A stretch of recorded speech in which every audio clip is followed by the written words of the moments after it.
Moi, ce que je sais là, c'est que le seul président de la Chine, de la Yoro Gang là, c'est Yoro. Moi, il ne peut pas être président.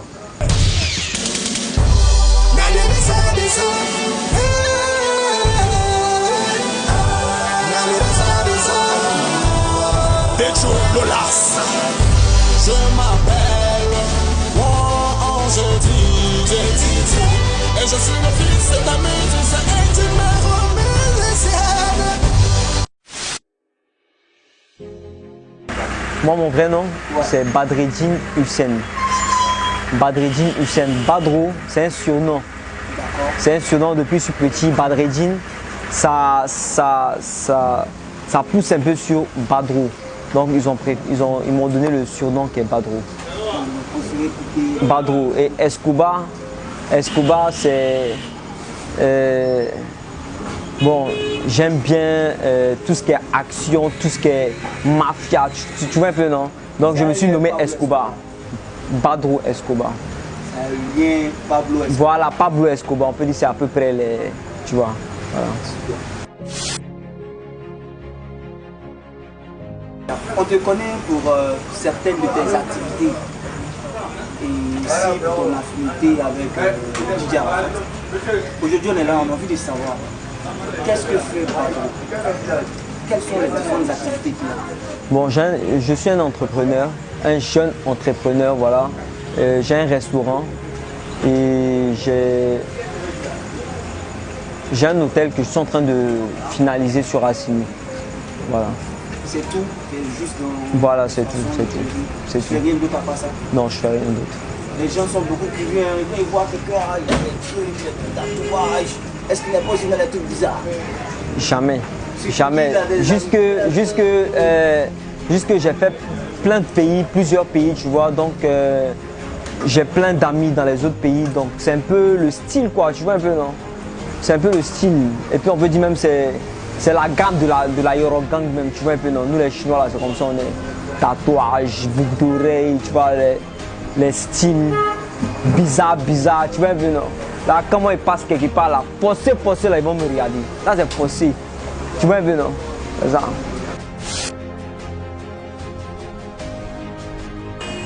Alors, parle-nous aussi de ton projet d'hôtellerie à Assini. C'est quoi? À quoi ça tourne là-bas? C'est qui arrive là? C'est quoi? Bon, c'est un hôtel que je suis en train de faire un peu showbiz. Tu vois, un peu pour le coupé décalé, les trucs comme ça. C'est pour faire vivre un peu le coupé décalé, tu vois, parce qu'il y aura des mini-concerts, des lives, tu vois un peu, non, il y aura des artistes qui seront là, tu vois un peu, non. C'est plus pour le showbiz, tu vois un peu, non. C'est un complexe alors? C'est un complexe, j'ai quoi, un hôtel de 25 chambres. Un hôtel de 25 chambres et puis il y a des temples, tu vois un peu, non, un peu style, comment je vais te dire, Hollywood, tu vois un peu, non. Mais juste que le but c'est un truc de showbiz, tu vois un peu, non, un truc d'artiste en fait, tu vois un peu, c'est pour faire vivre le monde artistique, tu vois un peu, non. Surtout à Assini là-bas, c'est un coin paradisiaque, tu vois, où tous les artistes, la population même s'en va pour faire le week-end, tout ça, tu vois un peu, non. Mais pourquoi ne pas faire un truc là-bas où éloigner un peu la ville et aller côté mer, s'ambiancer, tu vois un peu, en même temps showbiz, tu vois un peu, non. Il y aura peut-être, comment on dit ça, les beach parties, en même temps l'animation, tu vois un peu, non, coupé décalé, un podium où les artistes vont prester, tu vois un peu, tout ça, ça fait partie du showbiz en fait, c'est pour faire vivre le showbiz. Le monde, c'est pour faire vivre le monde du coupé décalé, le monde artistique.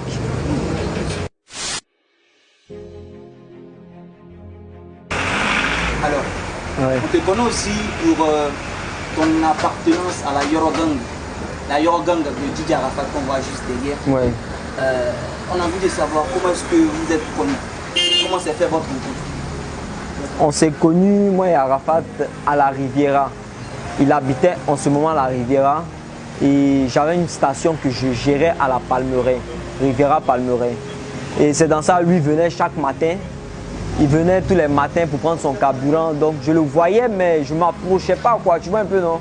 Bon, j'entendais parler de lui, mais j'avais pas le courage ou bien j'avais pas le truc de s'approcher de lui, tu vois un peu, non?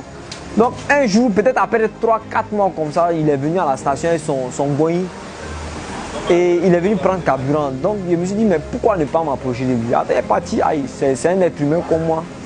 Donc je me suis approché de lui, il a dit, Yoro, c'est comment? Il dit, ça va tranquille.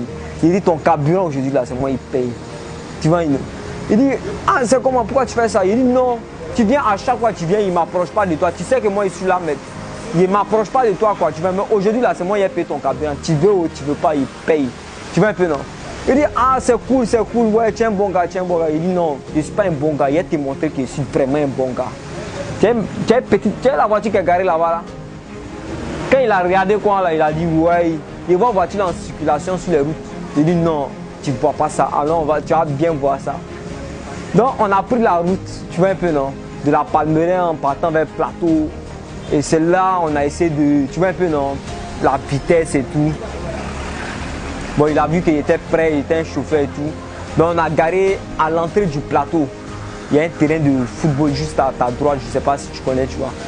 Donc, on a garé, c'est là on a commencé à causer, ouais, Badrou, tu es prêt, tout, tu as appris à rouler quand, tout ça, tu vois un peu, non? Il dit non, que depuis j'ai 16 ans, il maîtrise, tu vois un peu, non? Donc, il a dit, ouais, qu'il a aimé ma manière de rouler et tout, que ouais, et c'est comme ça on a échangé les numéros, tout ça, et puis on est devenus amis depuis ce jour-là. Vous êtes restés bons amis, on a voulu savoir s'il y a une anecdote, une expérience de vie entre Arafat et toi. Tu t'as marqué, tu te restes grave. L'expérience que j'ai gagnée d'Arafat, c'est que il faut toujours être fort. Tu vois un peu, non? Il ne faut jamais baisser les bras. Malgré tout ce qui arrive là, il était toujours un garçon, tu vois, non? Tous les problèmes qu'il avait là, lui-même il gérait ça même, tu vois un peu, non? C'est vrai qu'il est passé dans plusieurs moments de difficulté, mais il a su se maintenir, tu vois un peu, non? Et c'est les trucs que nous, on peut apprendre de lui, tu vois un peu, non? Surtout son courage et puis la force qu'il a, tu vois un peu, non? La force, c'est pas qu'il a la force de lui-même, quoi, mais il a une force dans, je sais pas, dans son âme peut-être, tu vois un peu, non? Voilà.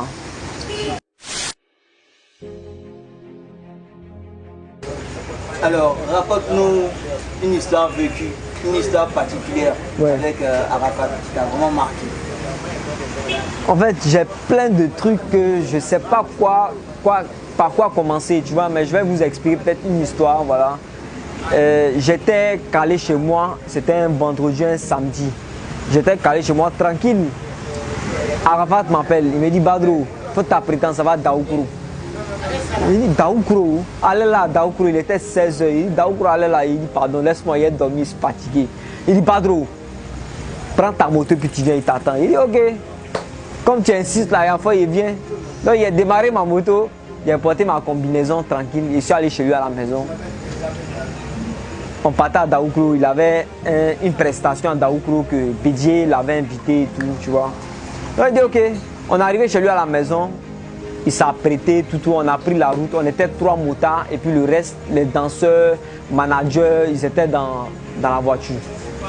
Donc, on est arrivé, on a pris la route, on a payé les bières, tout, on s'est mis bien, on a bu un peu. Les bières sont dans les sacs, bien lourds, tu es là sur la moto est déjà lourde, tu as mis. Tu vois bien, non? Donc, on a pris la route, arrivé vers Alépé. C'est Alépé, ouais, Alépé, il y a un virage. Bon, le virage là, moi, il ne maîtrise pas le virage. C'était ma première fois d'aller à Daoukourou. Bon, lui, il a déjà pris la route un temps, tu vois, je ne sais pas c'est quand, mais c'est que tu maîtrises la voie. Donc, arrivé à l'épée, avant le virage maudit là, on avait un village maudit là, il y a eu beaucoup de morts là-bas. Donc, Arafat est devant moi ici au milieu, et puis il y a un gars qui s'appelle Vladimir Poutine.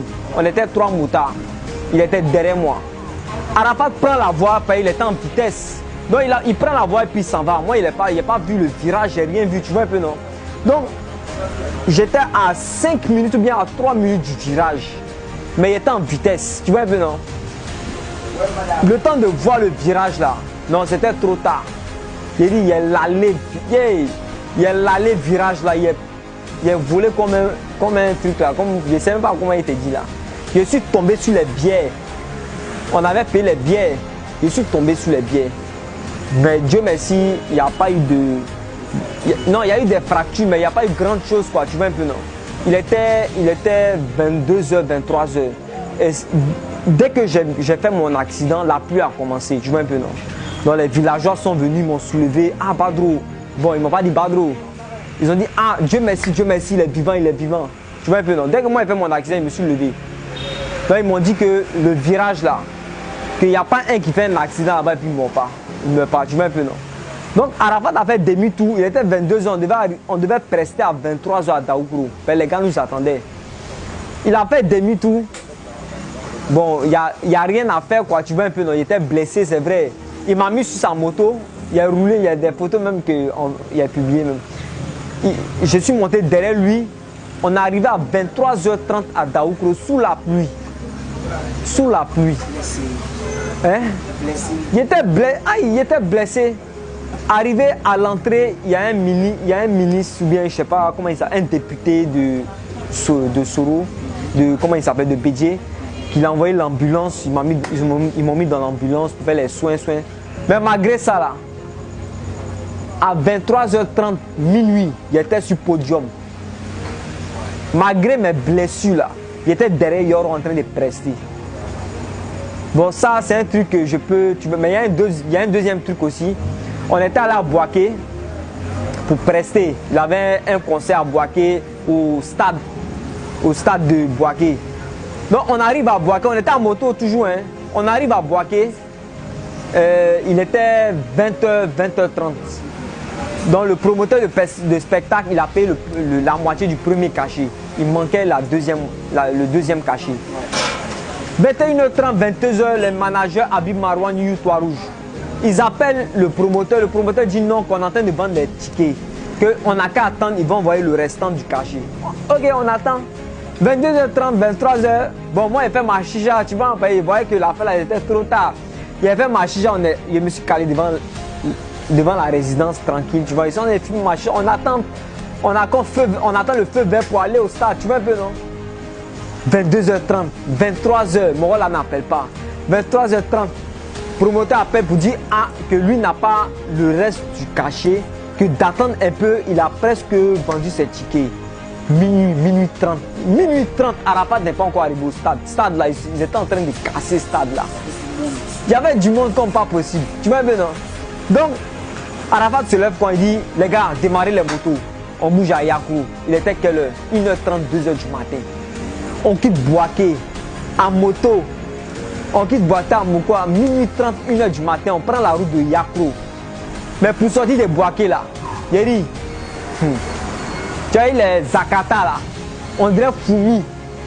Zakata, on dirait Foumi. Mais si un d'entre nous tombait, on était mort. Ben, on a fui Boaké. Tout le monde savait qu'on partait, on quittait Boaké. Quoi. Tu vois bien non?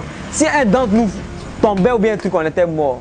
Donc on a pris la route à 1h30, 2h du matin pour aller à Yakrou. Et c'est là on a dormi, on a Bakro à Yakrou.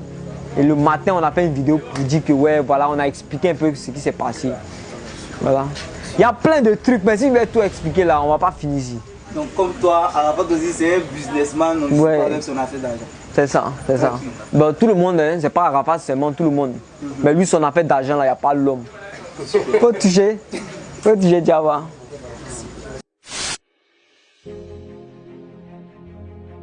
Aujourd'hui, ouais. C'est vrai, Arafat n'est plus, okay. Mais il a quand même laissé un héritage. Ouais. Et dans son héritage, il y a la structure, le Rogang, qui est là. Et depuis un certain moment, avec tout ce que tu as eu à mener comme activité, en tout cas au niveau des fans, des mélomanes, tu es ressenti comme étant la personne idéale pour être à la tête de ces structures-là, la Rogang.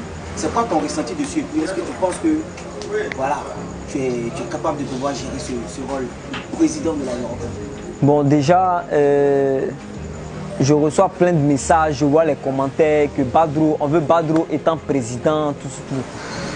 Moi, ce que je sais là, c'est que le seul président de la Chine, de la Yoro Gang là, c'est Yoro.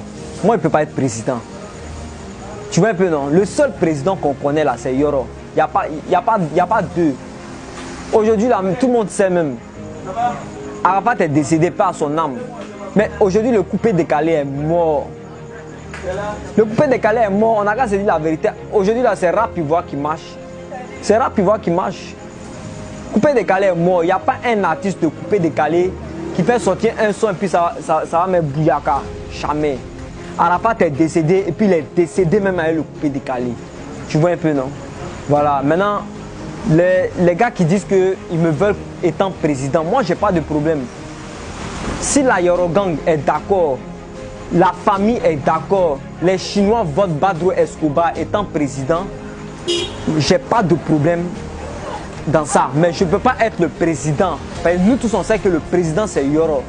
Tu vois un peu, non? Je peux être peut-être celui qui va gérer la Yorogang, celui qui va gérer les Chinois, les fans. Tu vois un peu, non? Mais je ne peux pas être le président. Le seul président qu'on connaît là, que tous les Chinois connaissent là, c'est Yoro.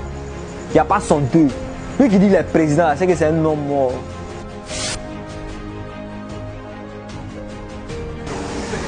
Alors, parlons de tes rapports avec ceux qui sont venus dans la Yorogang, ceux qu'on voit, le Badja, tout le monde.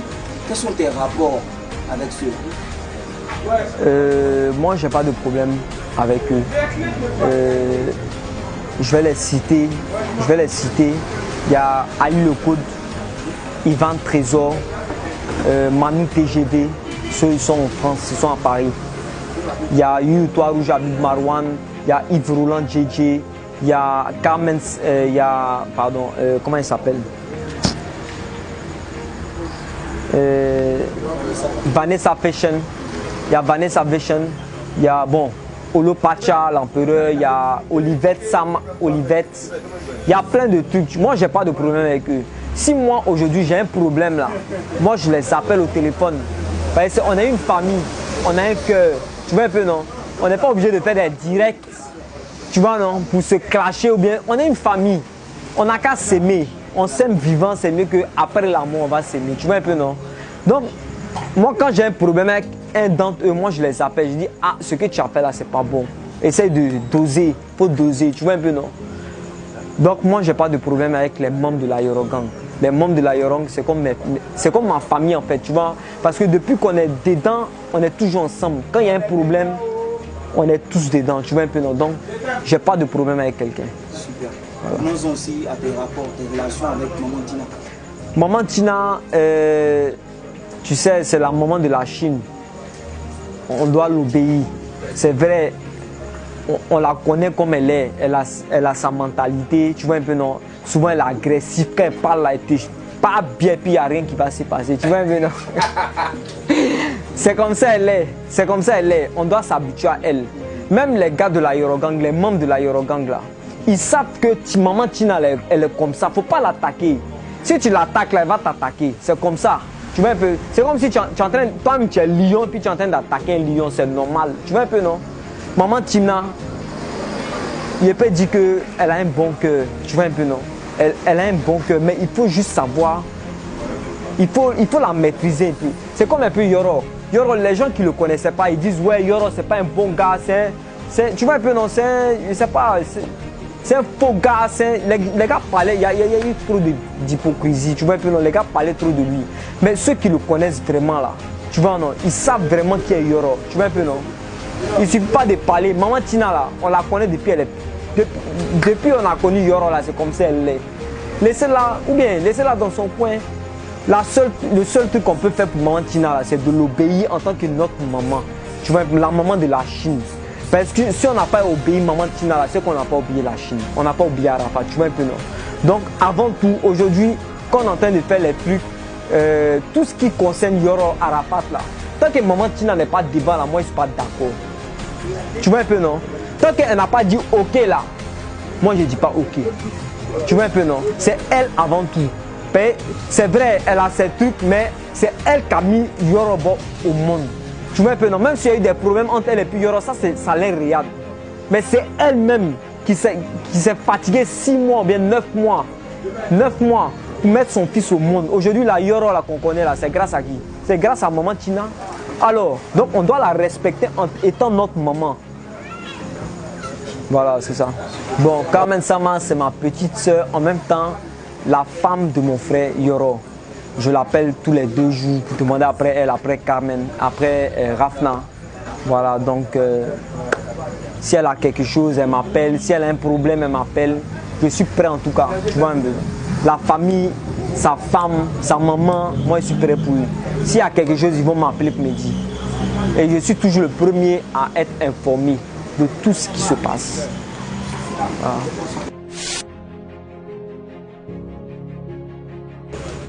Badro, Ouais. tu es aussi connu parce que tu as fait de la musique. Et aujourd'hui, où est-ce qu'on en est? La musique là, tu as vu ça? On ne te voit plus faire sortir des œuvres. Non, en fait, quand j'ai connu Arafat, il était dans la musique. Moi, c'est pas mon domaine, c'est pas ma passion qui était la musique, tu vois. Mais j'ai voulu essayer et avoir un souvenir, tu vois. Donc, je me suis lancé. C'est pas que je me suis lancé, il a fait un son et puis il a clippé le son là. Voilà. Comme vous le voyez, ça est sur YouTube, Badro, tapez Badro Escobar, vous allez voir le clip. Il a fait ça comme ça, quoi, tu vois, c'est juste. Peut-être dans 10 ans, ah, mes enfants vont voir le clip, vont dire, ah, papa, c'est toi qui es là. Il dit, ouais, c'est moi, il a fait comment? Donc il n'y a pas d'album à venir. Non, il n'y a pas d'album, il n'y a pas d'album. Allez là, les albums qui sont à venir là, c'est les albums de Yoro. Voilà. Peut-être que c'est Dieu qui m'a créé ou bien c'est Dieu qui m'a mis au monde. Mais moi, tout ce qui concerne Yoro là, c'est moi qui va suivre ça de près.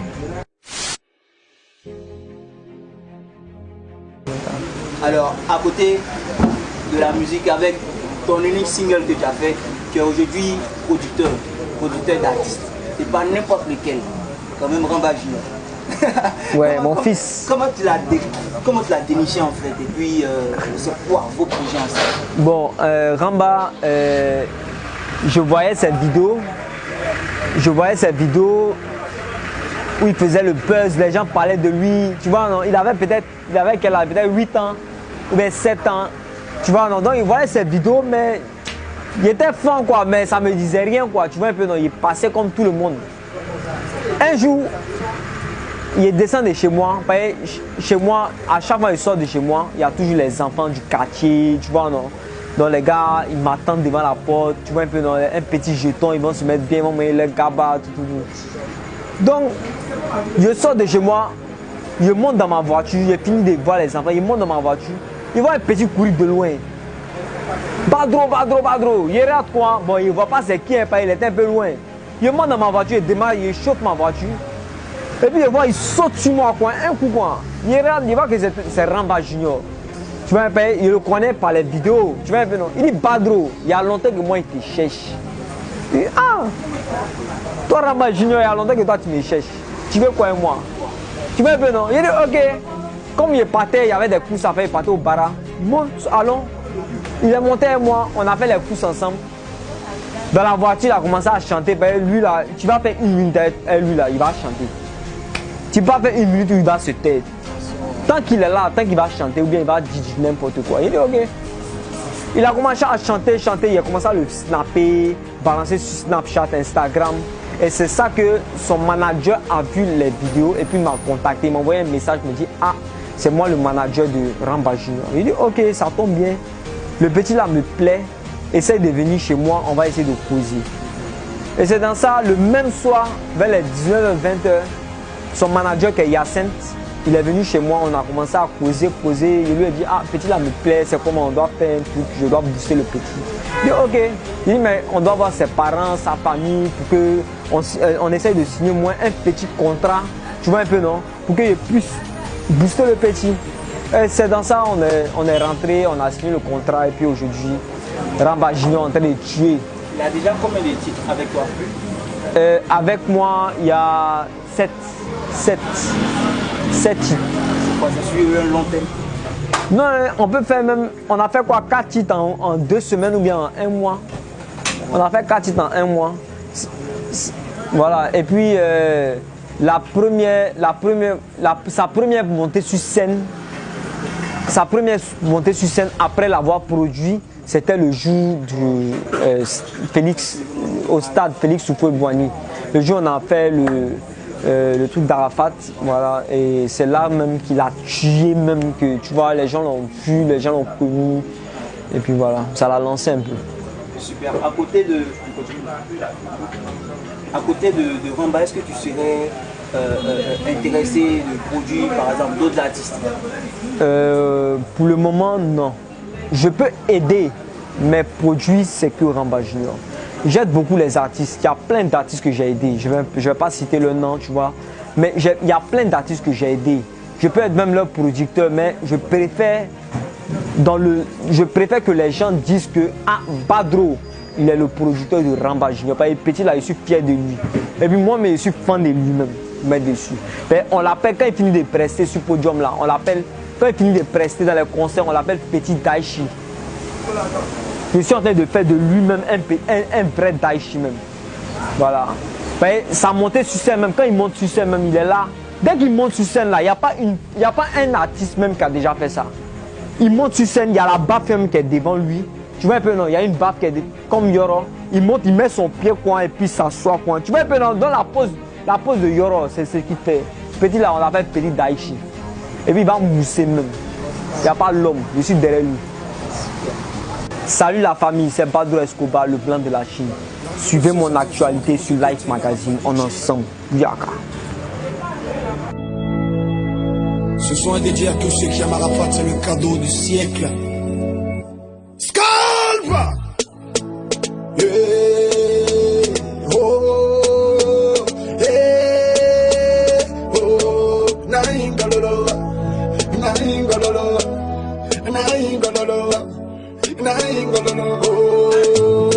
Talaya mama na dito bataso kay Arafat mam si babana ye tunya mudale de gole masima tala Arafat bale talaga